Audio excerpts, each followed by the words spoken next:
The hidden spiritual cost of alcohol, a reality few understand.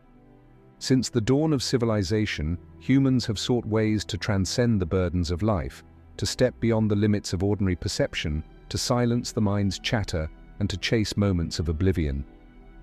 Among the many means humanity has used for this escape, one substance stands out above all: alcohol.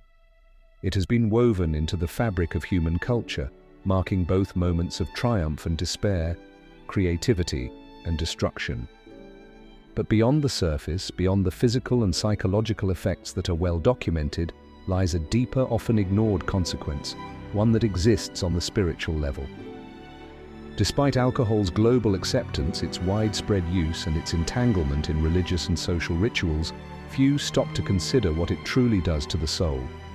Today, we will unravel the hidden spiritual effects of alcohol, the unseen forces that come into play when you drink, and the ancient wisdom that has long warned of its consequences. A word that reveals a deeper truth.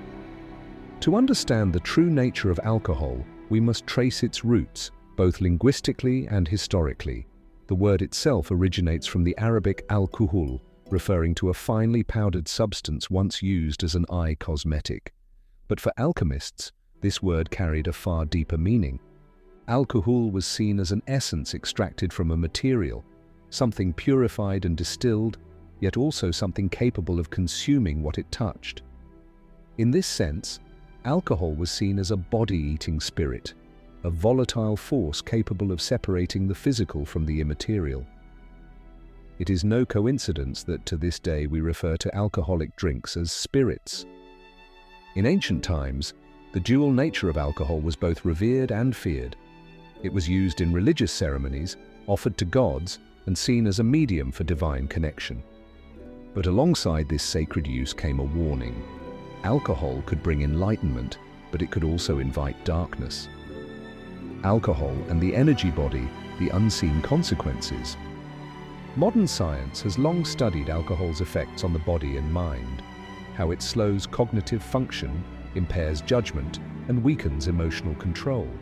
But what of its effects on the human energy field? Across esoteric traditions, there is a common understanding that humans are not just flesh and blood. We are beings of energy, surrounded by an invisible field that interacts with the vibrations of the universe. This energy body, or aura, is what connects us to our higher self, the divine, and the unseen realms of existence. When alcohol enters the body, it doesn't just alter brain chemistry, it disrupts this energetic field. It creates fractures in the aura, weakens the chakras, and makes an individual more susceptible to external influences.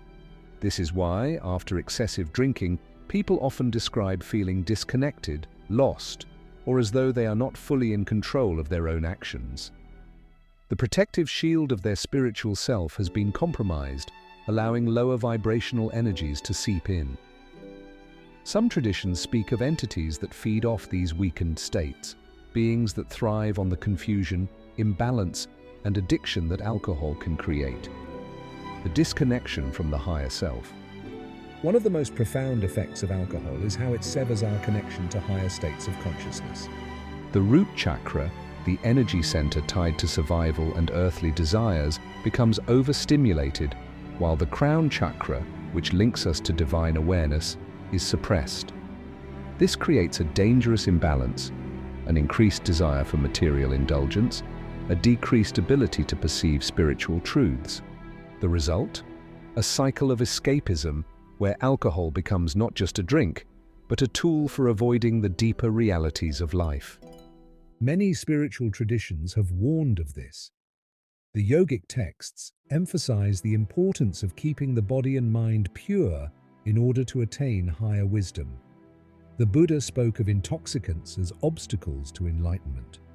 Even in Christian mysticism, excessive drinking was seen as a form of self-destruction, a distraction from the soul's journey. The illusion of freedom. Why then does alcohol hold such an irresistible pull on humanity? If its effects, both physical and spiritual, are so clearly damaging, why do we continue to seek it? The answer lies in illusion. Alcohol gives the illusion of liberation.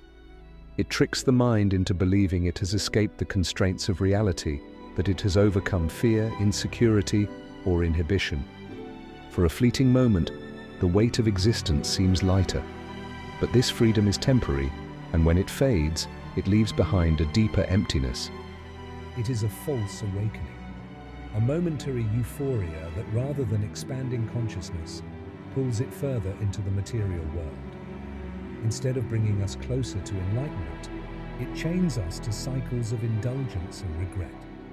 Many ancient philosophies describe the human soul's longing for unity, a desire to return to its original state of balance and oneness with the universe. But alcohol offers a counterfeit version of this unity. It gives the feeling of completeness while simultaneously eroding the very essence that makes true spiritual awakening possible. The path to liberation. If alcohol creates a barrier between us and our true self, how do we break free? The first step is awareness. To see alcohol for what it is, not just a drink, but an energetic disruptor. The second step is conscious choice, to move beyond the need for external escape and instead cultivate internal clarity. There are countless ways to heal the energetic wounds caused by alcohol: meditation, breathwork, energy healing, and disciplined self-awareness.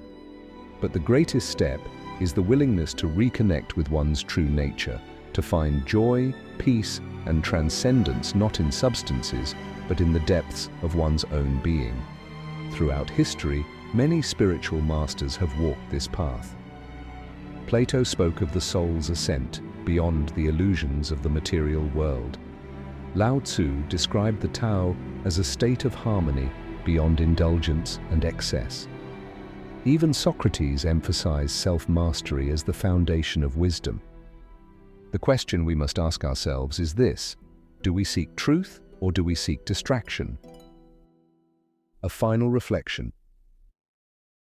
Alcohol has been a part of human civilization for thousands of years. It has been celebrated, ritualized, and embedded into social norms. But beyond its physical effects lies a deeper reality, one that most never consider. Does alcohol bring us closer to our true selves, or does it pull us further away?